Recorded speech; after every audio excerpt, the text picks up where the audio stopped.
10 Stoic principles that will make you mentally untouchable. Epictetus. Stoicism. Part 1. The Compass in Chaos. Finding your firm purpose. Have you ever felt like that ship? Drifting. No control. At the mercy of the wind. You wake up, rush into your day, answer emails, fight fires, check your phone for the 100th time. But something's missing. You're moving, but not in any particular direction. That, Epictetus would say, is the tragedy of a life without purpose.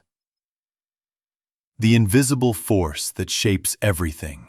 In ancient times, Roman generals wouldn't march their legions into battle without knowing exactly why they were fighting and what they stood for. Without a clear cause, courage crumbles.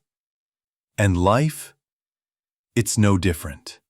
Stoicism begins with a simple, yet life-changing idea.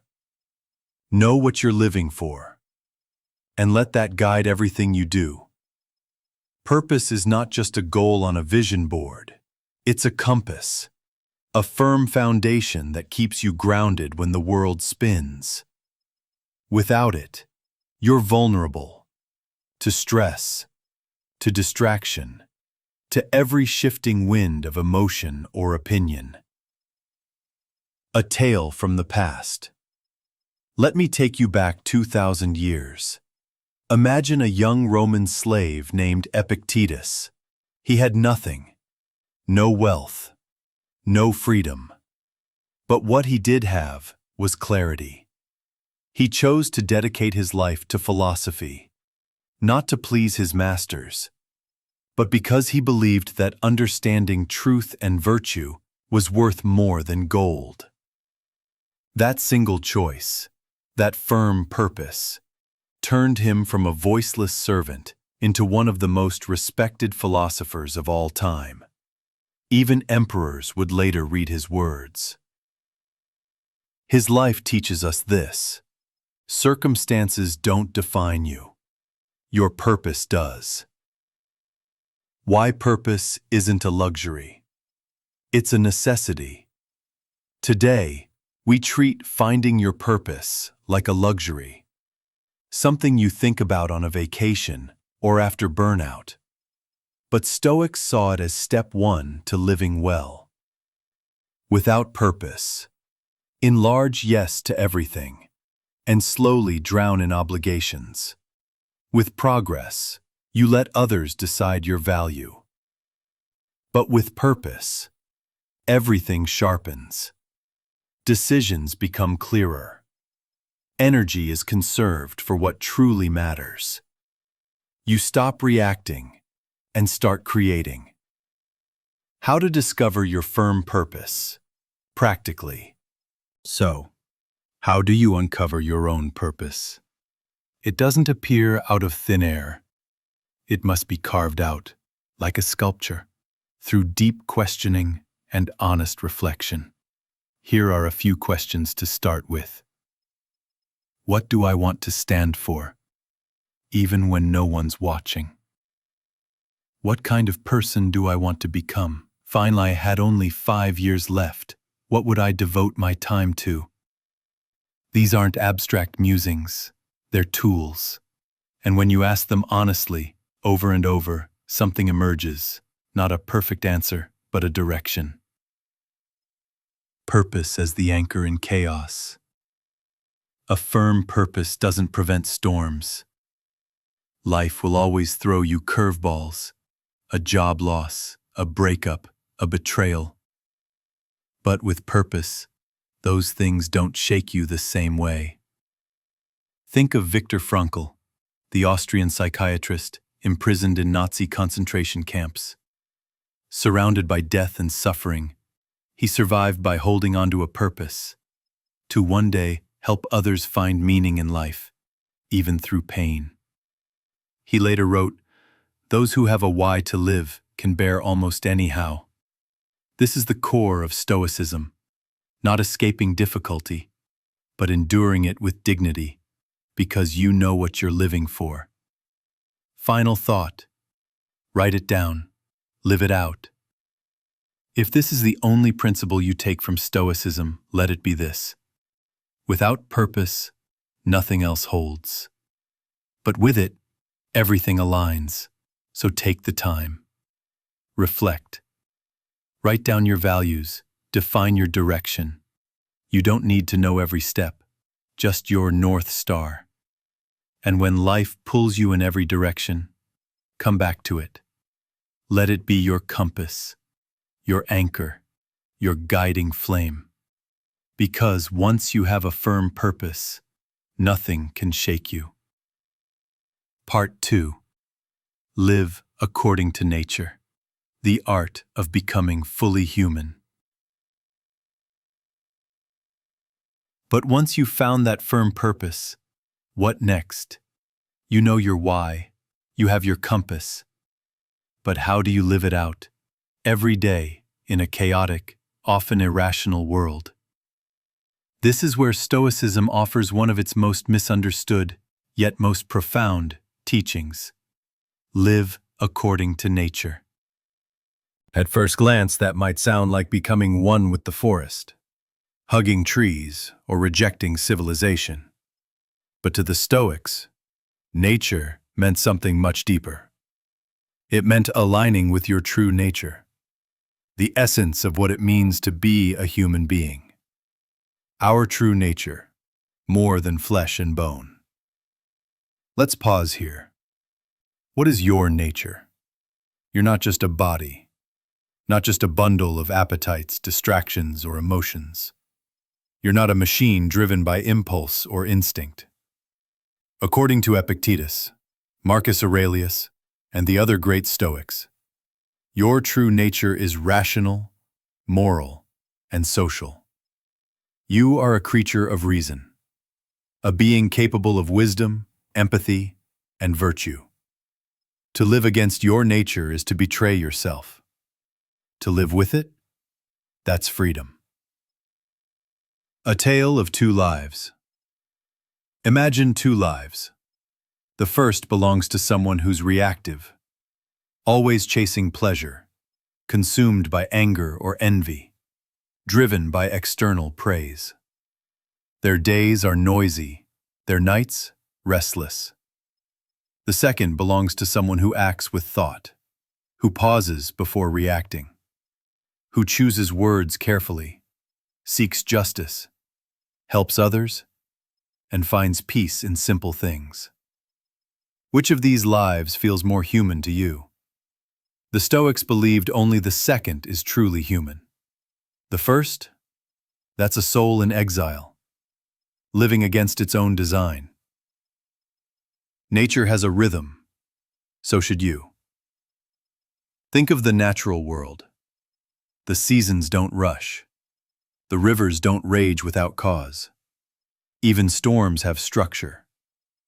Likewise, your life has a natural rhythm, a flow that emerges when you stop forcing, stop comparing, and start listening to what truly matters. Marcus Aurelius wrote, "If it is not right, do not do it. If it is not true, do not say it." Simple, but profound. Living according to nature is not just about doing things. It's about doing them in a way that aligns with truth, justice, and moderation. The 4 pillars of Stoic virtue. To live by nature means to live by virtue.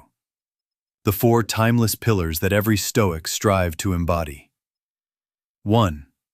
Rapinidom, the ability to discern right from wrong. 2. Control, the strength to act on that wisdom even when it's hard. 3. Justice, the moral obligation to treat others fairly. 4. Temperance, the self-discipline to avoid excess. These virtues weren't optional. They were the very foundation of a natural life. And unlike wealth or status, they're entirely in your control. Purpose plus nature equals harmony. Let's connect this back to where we started, purpose. Once you know your purpose, living according to nature is how you bring that purpose to life. Not in grand, flashy moments, but in everyday decisions. Do I act with integrity or take the easy way out? Do I serve others or just myself? Each moment becomes a test. Am I living according to my higher nature or giving in to my lower instincts? A modern reminder.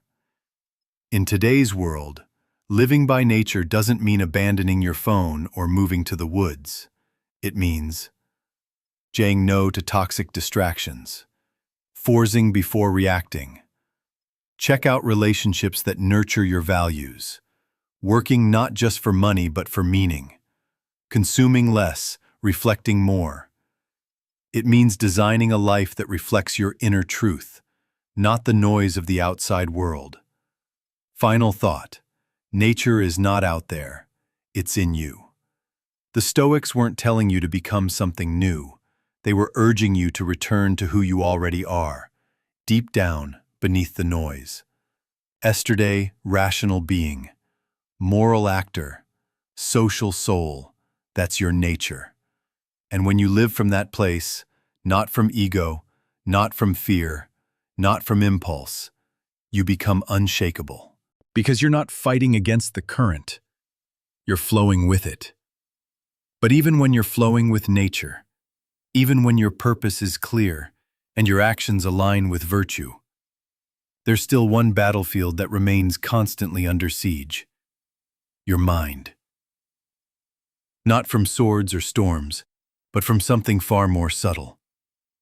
Opinions, distractions, expectations, noise.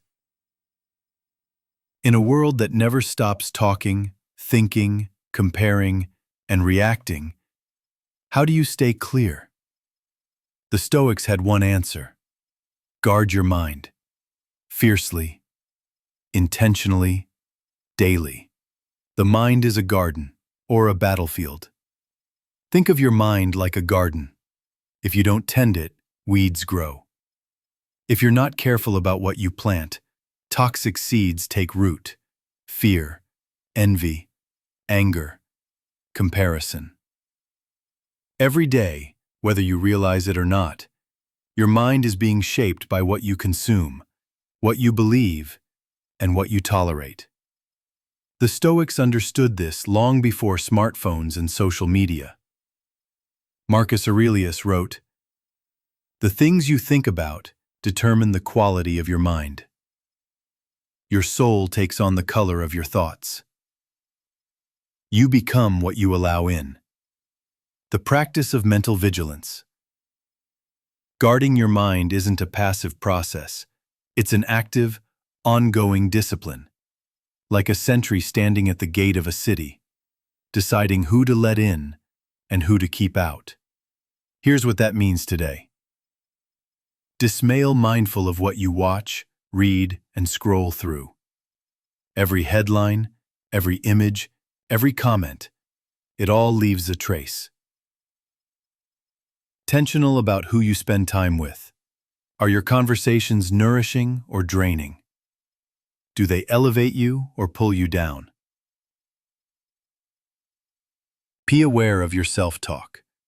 The way you speak to yourself becomes your inner reality. A modern-day parable. Imagine a young sculptor working on a marble statue. Every day he chips away at what doesn't belong, slowly revealing the figure within. He's careful, deliberate. One wrong strike, and the whole form could shatter. Now imagine someone walking in and throwing mud on that sculpture, every single day. Eventually the details blur. The masterpiece is lost beneath the mess. That's what happens when you let negativity, gossip, distraction, or bitterness flood your mind. Your inner masterpiece, your reason, your virtue, gets buried. Thought, emotion, action. Epictetus taught that it's not events themselves that disturb us, but our judgment of those events. That means your emotions don't start from out there. They begin in here, with a thought. Tapered eyes you. You interpret it as an attack. You feel hurt. Tapered delay happens. You label it unfair. You feel angry. So if you want to master your emotions, don't just suppress the feeling. Trace it back to the root. What thought created it? And is that thought actually true? The power of presence and mindfulness. One of the best ways to guard your mind is to train it, like a muscle, through mindfulness. No, you don't need to meditate for hours in a cave. Even 1 minute of silence can shift your state. Try this. Overwhelmed, pause. Take a deep breath. Ask yourself, is this within my control? Let not, let it go. These small moments of awareness create space. And in that space lies your freedom. Don't let garbage in. Epictetus once said, don't just say you've read books, show it in how you live. Likewise, don't just say you protect your peace, prove it in what you tolerate. You wouldn't let someone dump garbage in your living room, so why let garbage into your mind? That toxic relationship? Set boundaries. That endless doom scrolling? Limit your input. That inner critic. Replace it with truth, not fear. This is not about being naive or living in denial. It's about choosing what deserves your attention and ruthlessly cutting what doesn't. Final thought. Your mind is a fortress. In a world of noise, cynicism, and manipulation, protecting your mind is an act of rebellion and of self-respect. So build your inner fortress, not with walls of fear, but with clarity, not with isolation, but with discipline. And remember, the most dangerous threats aren't always outside. Sometimes it's the thoughts we let run wild inside. So guard your mind, nurture it, discipline it, honor it, because what grows inside becomes the life you live outside. Part 4.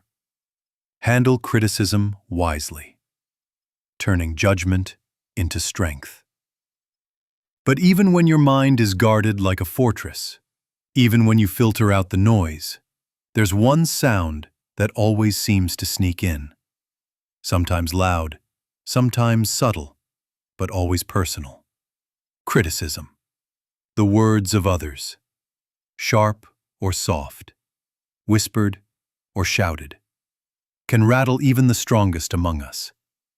Maybe it's your boss questioning your decision, or a friend pointing out your flaws, or a stranger online judging your life in a 5-second comment.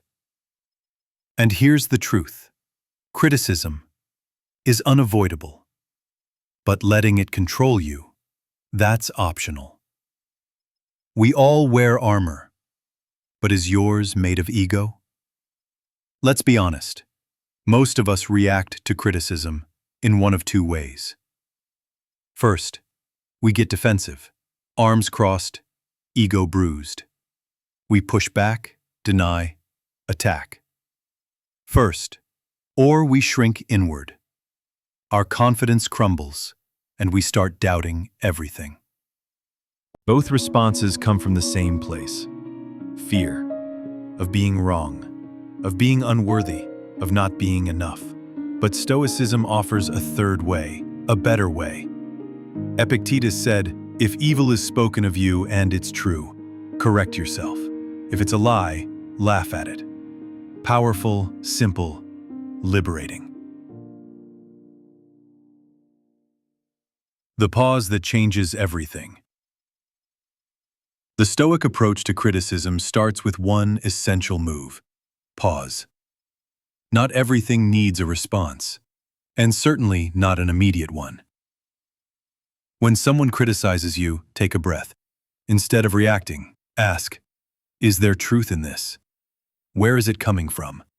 Does this feedback align with my values or goals? This short pause between stimulus and response is where growth lives. When criticism becomes a mirror. Sometimes criticism stings because it's true, and that's okay. In fact, it's a gift. Not from the critic, but from life. If you have a firm purpose, as we talked about earlier, and you're living in line with your values, then feedback, even harsh feedback, becomes a mirror, not a weapon. The Stoics didn't fear correction. They welcomed it, because they weren't obsessed with being perfect. They were committed to becoming better. The foundation of self-knowledge. Here's the secret to handling criticism like a Stoic. Know yourself deeply. When you have a strong inner compass, when you understand your intentions, your limits, and your values, outside judgment loses its grip. If the criticism is true, you fix it. If it's false, you dismiss it. If it's meant to hurt you, you refuse to hand over that power. Self-knowledge creates emotional immunity. Not coldness, clarity. A lesson from history. Socrates, the father of Western philosophy, was mocked, attacked, and eventually sentenced to death. But through it all, he stayed calm. Why? Because he wasn't trying to please the crowd. He lived according to his conscience. His demon, as he called it, the inner voice that guided him. And when they accused him falsely, he said, "I know that I am not wise, which is why I am wiser than those who think they are." That's what it looks like to handle criticism from a place of purpose. Criticism = truth. Here's the trap many of us fall into. We confuse someone's opinion with truth. But opinions are colored by emotion, bias, insecurity, even projection. Sometimes, people criticize you not because of who you are, but because of who they're not. And if you internalize that, you carry someone else's burden, as if it were your own. Stoicism teaches us to filter feedback the way you'd filter drinking water. Keep what nourishes you, and discard what poisons you. Practical tip: engage, don't react. If criticism comes from someone you trust, a mentor, friend, or partner, engage with curiosity. Ask for clarification. Discuss it calmly. But if it's from someone who doesn't know your path, your values, or your effort, why give their voice more weight than your own? You are allowed to say, "Thank you. I'll think about that." Or even, "That's not useful for me right now." Grace and strength, not silence or defensiveness, are the Stoics' response. Final thought: make criticism your teacher, not your master. Criticism is not the enemy. Your reaction to it is. So don't fear judgment. Use it. Learn from it. Rise above it. Because every time you respond with poise, not pride, with wisdom, not wounded ego, you become untouchable in the best way, and you prove that your worth was never up for debate. Part 5. Transform offense, reclaiming power over pain. But what happens when criticism isn't calm? When it's not feedback wrapped in wisdom, but a sharp jab meant to hurt? What do you do when someone offends you? A backhanded comment, a mocking glance, a betrayal from someone you trusted. That moment when you feel your chest tighten, your face flush, your mind scream, "How dare they?" Offense is like a spark. If you feed it, it becomes fire. But Stoicism teaches us a different path, one that doesn't just extinguish the fire. It turns that fire into fuel. It's not what they said, it's what you felt. Epictetus offered a striking insight. What upsets people is not things themselves, but their judgments about those things. That means it's not the insult, but the meaning you assign to it. It's not their words, but your interpretation. Pause and think about that, because in that pause lies your power. Reframing, The Stoic superpower. When someone offends you, your first reaction is emotional. That's normal. But your second move, that's where Stoicism begins. Ask yourself, what did I just tell myself about what happened? Is there another way to see it? Did they mean harm, or am I assuming intent? This process is called cognitive reframing. It doesn't mean pretending you're not hurt. It means stepping back and choosing the story you tell yourself. A lesson from the battlefield of the mind. Marcus Aurelius, emperor of Rome, dealt with senators plotting behind his back and generals doubting his authority. But did he rage? Did he seek revenge? No. He wrote in his private journal, "Choose not to be harmed, and you won't feel harmed." Radical? Yes, but empowering. He wasn't denying that people were cruel. He was saying, you don't have to give them your peace. Offense is a mirror, not a sentence. Sometimes offense cuts deep because it touches something tender, a fear, an insecurity, a wound we've hidden. In those moments, offense becomes a mirror, not a verdict. It reflects what we still need to heal. If someone calls you lazy and you know you're disciplined, you shrug it off. But if you secretly believe it might be true, the comment lingers. So instead of just pushing the offense away, lean into it. Why did that hurt me? What's unhealed in me? What can I learn from this discomfort? This is how offense transforms from poison into insight. Forgiveness, not for them, for you. Let's talk about the final form of transformation, forgiveness. And no, it's not about letting people off the hook. It's not about saying, what you did was okay. It's about saying, you no longer get to live in my head, rent-free. Holding on to offense is like gripping hot coal and expecting the other person to feel the burn. You suffer twice, once from the event, and again from replaying it in your mind. Forgiveness is the bold decision to stop carrying what isn't yours anymore. Respond, don't react. The Stoic doesn't repress emotion. They feel it, fully, and then choose their response. That's emotional alchemy, turning pain into perspective, turning anger into understanding, turning offense into strength. When someone offends you, pause, let the reaction pass. Prame, ask what story you're telling. Respond from a place of power, not ego. Empathy, the unexpected weapon. Here's something few people expect from Stoicism: empathy. When someone lashes out, it often says more about them than about you. They might be projecting pain, acting out insecurity, drowning in their own chaos. So ask, what might this person be going through? Not to excuse the behavior, but to free yourself from taking it personally. As Marcus Aurelius said, whenever you are about to find fault with someone, ask yourself, what fault of mine most resembles theirs? Final thought. Choose not to be offended. The world is full of sharp edges. People will say things, some fair, some cruel. But you are not a puppet tied to every opinion. You have a choice: to absorb the insult or to let it pass through you, to react with fire or respond with grace, to be defined by pain or refined by it. Transforming offense is not weakness. It's the highest expression of strength. Because anyone can be offended, but the wise choose not to be. Part 6. Overcome fear and shame, freeing yourself from the chains within. But not all pain comes from outside. Some of the most paralyzing forces you'll ever face aren't insults or criticisms. They're whispers in your own mind. Fear. Shame.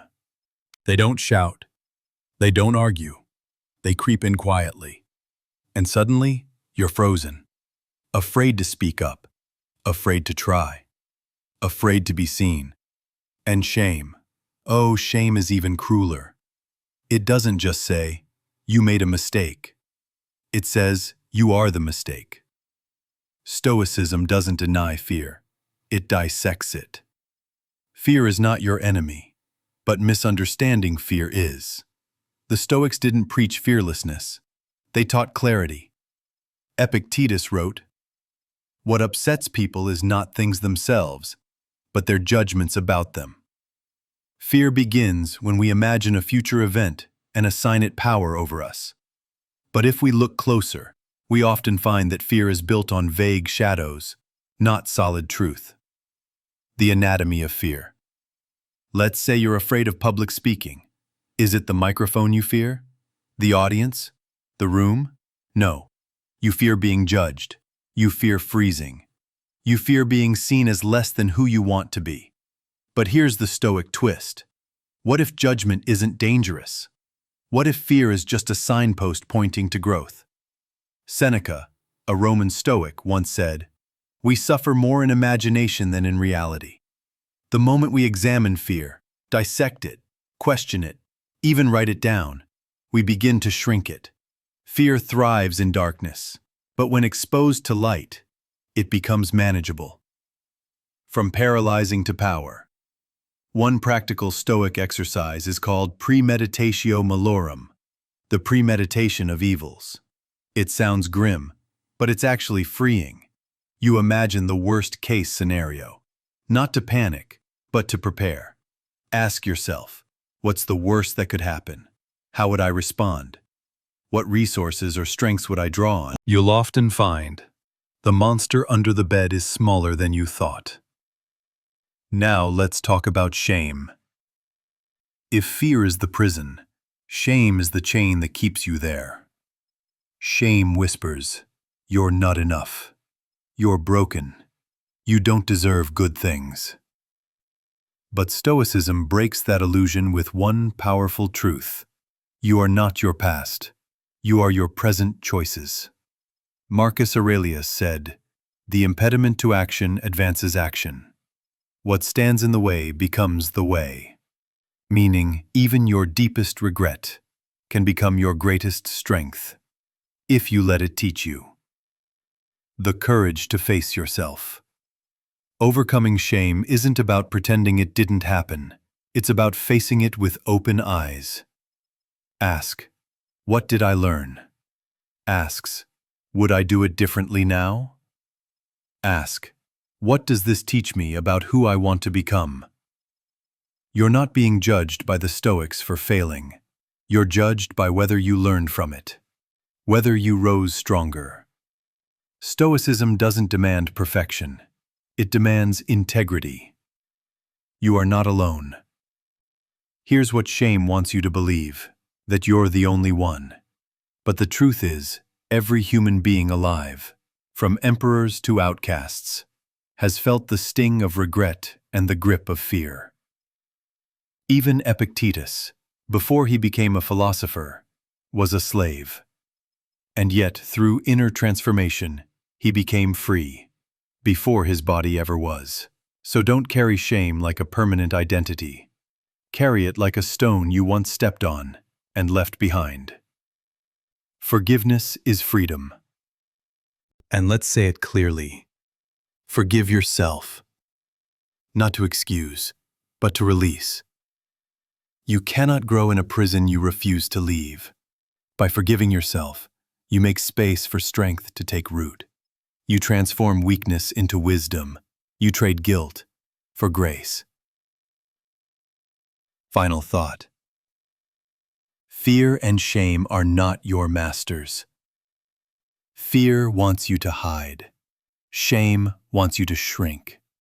But the Stoic within you, the real you, wants to rise. So next time those feelings emerge, don't run. Look at them. Question them. Learn from them. You'll find they're not walls. They're doors.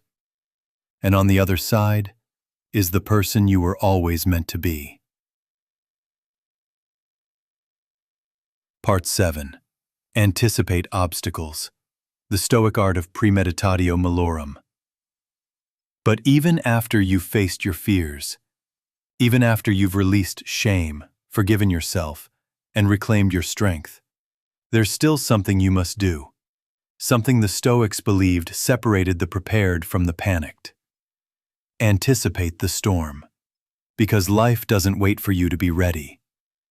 It doesn't knock before it crashes through your door. So the question is, will you be caught off guard or calmly waiting? The practice of premeditatio malorum.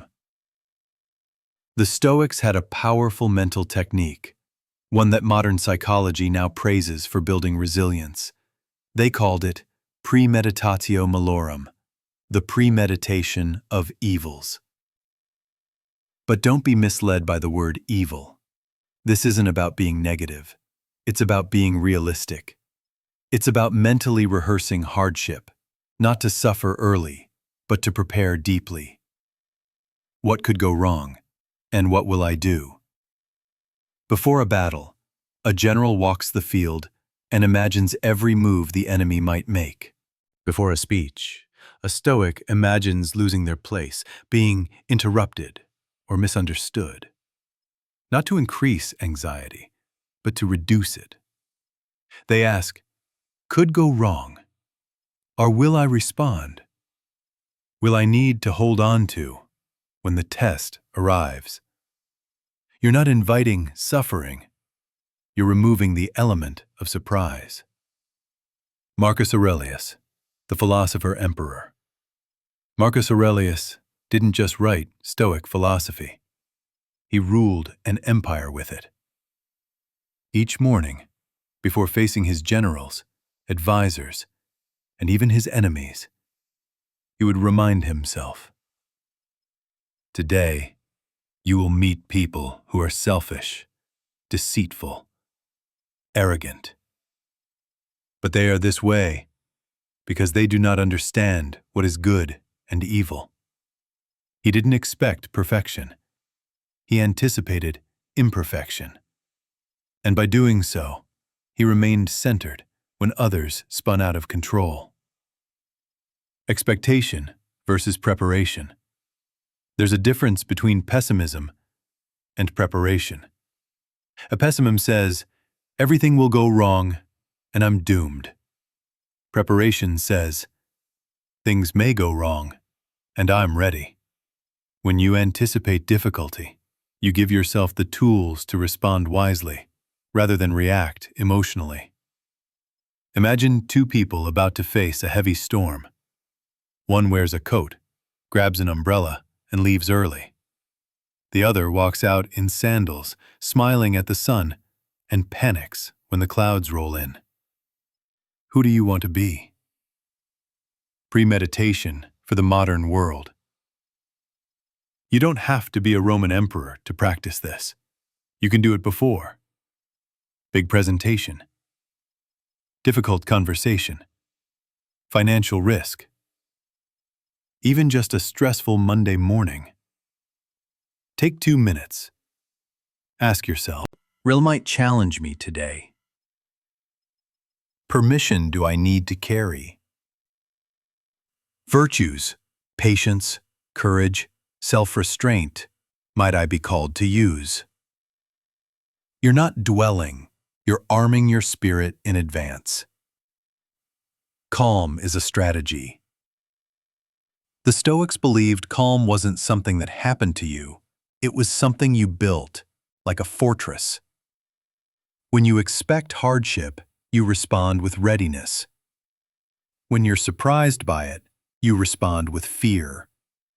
So don't pray for a life without storms, pray for the strength to sail through them.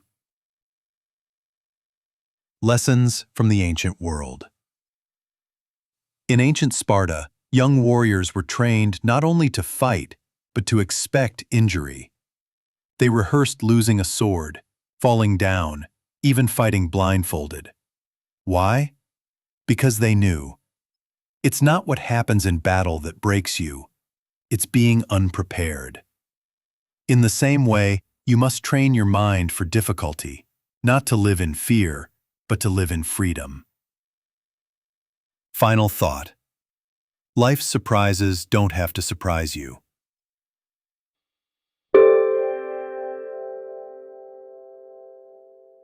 Adversity is not a question of if, only when.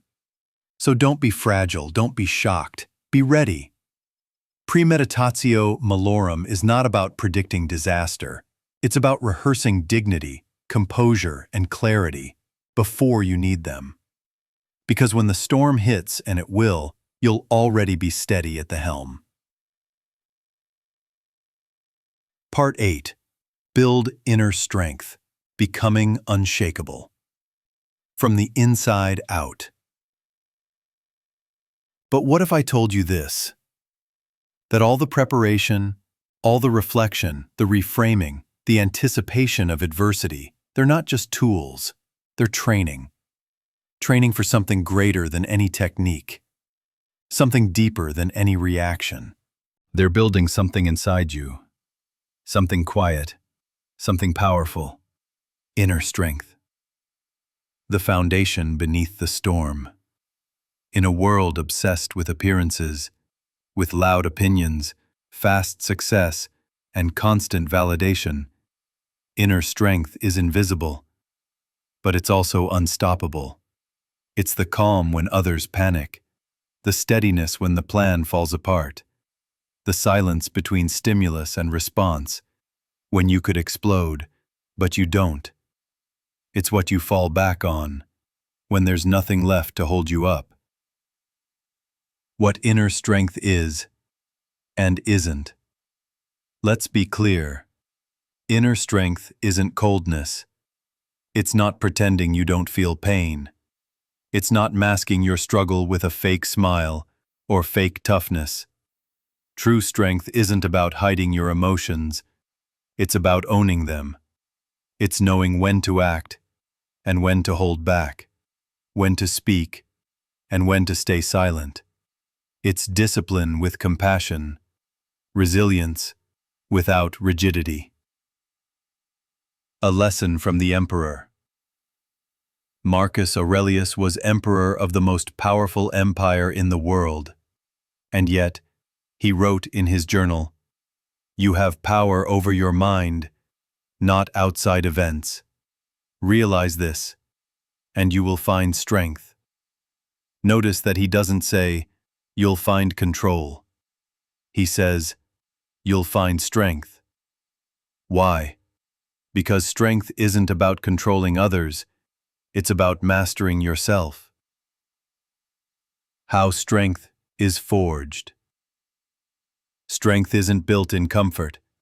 It's forged in says no when your impulses scream yes, showing patience when your ego wants justice, choosing virtue when no one is watching. Each of the Stoic practices we've covered, guarding your mind, transforming offense, preparing for adversity, is a weight you lift. At first it's hard, heavy, frustrating, but over time, you change. You become someone who doesn't need everything to go right in order to stay grounded. Train your spirit like a warrior. You wouldn't enter a battlefield without armor, so why face life's emotional warfare without training your soul? The Stoics believed in daily exercises to build inner muscle. Journaling, reflecting on your actions, mistakes, and mindset. Negative visualization, imagining loss so you appreciate more deeply. Voluntary discomfort, skipping a meal, sleeping on the floor, not to punish yourself, but to grow stronger in hardship. These practices weren't punishment, they were preparation. Strength is found in stillness. Think of a mountain. Storms rage around it, lightning cracks, rain pours, winds howl. But the mountain remains. That's what inner strength feels like. Not because nothing happens, but because you're rooted. Even when things fall apart, you don't. Vulnerability is not weakness. And here's something you might not expect in a video about strength. Vulnerability is part of it. Being honest about what you fear, owning your past mistakes, asking for help when needed, These don't make you weak, they make you real. And reality, truth, is the ultimate foundation of strength, because you cannot build something lasting on illusion. The compass inside. Once you've trained your inner strength, you stop needing applause to feel worthy. You stop fearing silence. You stop flinching at failure. Instead, you carry a compass inside your chest, one that always points back to your values, one that whispers, "Stand tall," even when you're shaken. One that says, "You've faced worse, and you're still here." Final thought. Power doesn't always roar. Sometimes, strength isn't a shout. It's a whisper that says, "Try again." Sometimes, it's not armor. It's a scar that healed, not muscle, but meaning.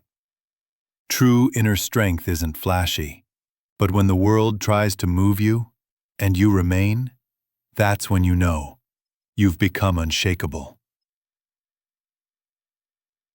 Part 9. Restrain actions, the power of holding back. But inner strength isn't just something you feel. It's something you express, or more importantly, choose not to express. Because let's be honest, sometimes the most powerful move is no move at all. In a world obsessed with instant reaction, fast decisions, and emotional outbursts, the ability to pause, to restrain your actions, is nothing short of revolutionary. And the Stoics knew this. Inner strength demands outer discipline. What good is all that inner strength if it leaks out through every impulse? If your anger takes the wheel? If your desire drags you down a path you regret?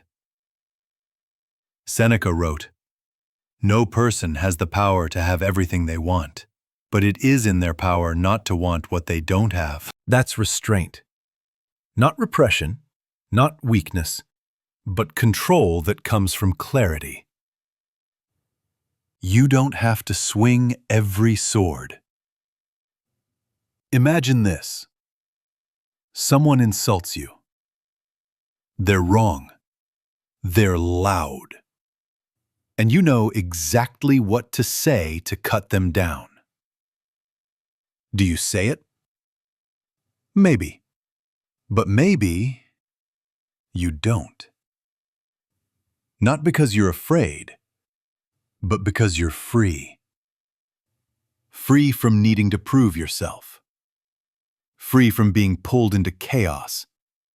Free to choose silence. Not because you lost, but because you've won yourself. The wall between reaction and response. The Stoic draws a clear line between reaction and response. Reaction is instant, emotional, raw. Response is measured, grounded, intentional. One is automatic, the other is earned through practice.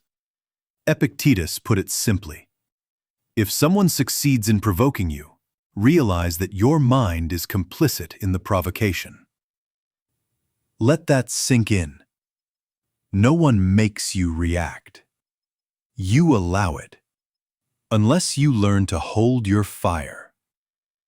Restraint is the highest form of intelligence. Anyone can lash out. Anyone can blurt, indulge, or explode. But restraint? That requires self-awareness, to notice the impulse. NIBG discipline, to hold it. Wisdom, to act only when it serves your values. That's not weakness. That's maturity. Think of restraint like a dam. It doesn't stop the water. It channels it into something useful. Marcus Aurelius in the arena. As emperor, Marcus Aurelius held the power to order executions with a whisper, but rarely did he act on impulse. He wrote, "How much more harmful are the consequences of anger than the causes of it?" He knew an action taken in rage may bring satisfaction now, but regret later. So he trained himself not just to be just, but to be measured, restraint in everyday life. Restraint doesn't require a throne. You can practice it anywhere. In traffic, when someone cuts you off. In conversation, when you're tempted to dominate. In craving, when your hand reaches for what you know you'll regret. Each moment becomes a test. Do I control this moment, or does it control me? Techniques to strengthen restraint. Here are a few Stoic tools to build your ability to restrain action. 1. Pause before you respond. Even 3 seconds of silence can change everything. 2. Ask, is this necessary? Not every urge deserves a stage. 3. Shodnakyo daily. Journal moments where you acted wisely and where you didn't. Like any muscle, restraint strengthens with use. And every act of restraint becomes a declaration. I am in charge of me! Let your actions align with your values. You don't need to do everything. You need to do what's right. Restraint is about intention over instinct, doing what honors your purpose, not what satisfies the moment. Because you've built your inner fortress, and now, you don't just guard it, you decide when the gates open.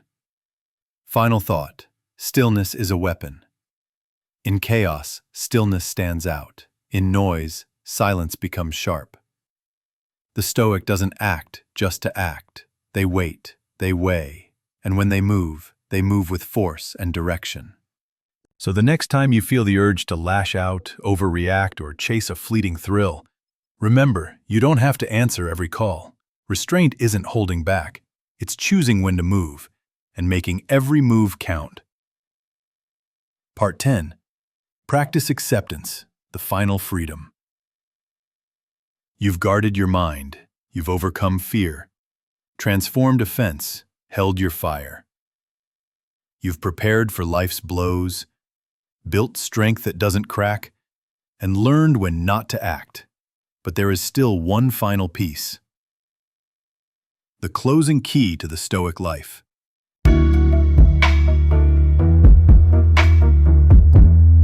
Acceptance. Not the kind that gives up, not surrender, not apathy, but the kind of acceptance that comes after you've done everything you can, when you've given your best, and still, the outcome isn't yours to decide. That moment when life whispers, "This is beyond you now." The wisdom of letting go. The modern world teaches us to control everything, our schedules, our careers, our bodies, even the opinions of others. But the Stoics teach a quieter truth. The more you try to control the uncontrollable, the more you suffer. You don't control the weather, you don't control other people's thoughts, you don't control the past, or the timing of fate. What you do control, your choices, your values, your responses, that's where your energy should go. And when you've done your part, you release the rest. That's not weakness, that's wisdom. Epictetus and the broken lamp. One day, a thief stole a lamp from Epictetus's house. His reaction? Not anger, not grief. He simply said, "It was only a lamp. If the thief needed it more than I did, let them have it." He didn't approve of theft, but he accepted what had already happened, because resisting it would only prolong his pain. Acceptance doesn't mean you don't care. It means you care enough to move on. Resistance equals suffering. Imagine holding a rope tied to a boat being pulled out to sea. You pull harder. The rope burns your hand. You scream, "It's not fair," but the boat keeps drifting.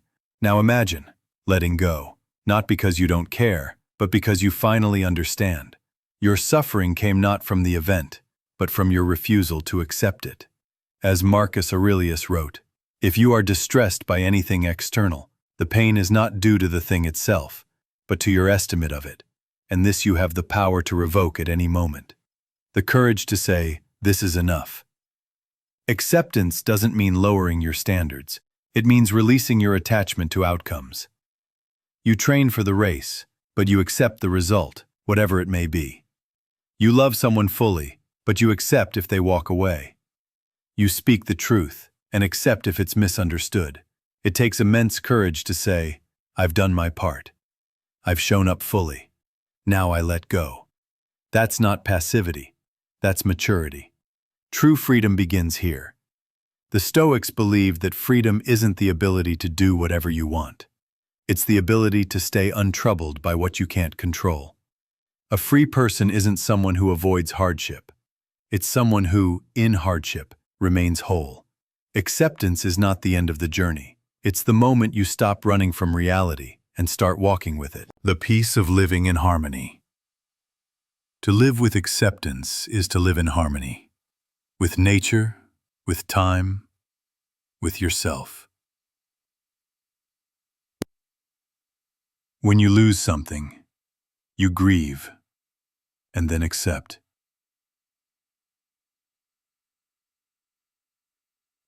Lifestyles delays you. You breathe and then adjust.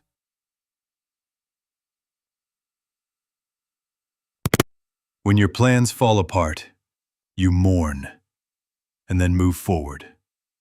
Because everything that happens is part of life's flow, not a mistake. As the Stoics often said, amor fati, love your fate. Not just tolerate it, love it. Because it's shaping you into who you're meant to become.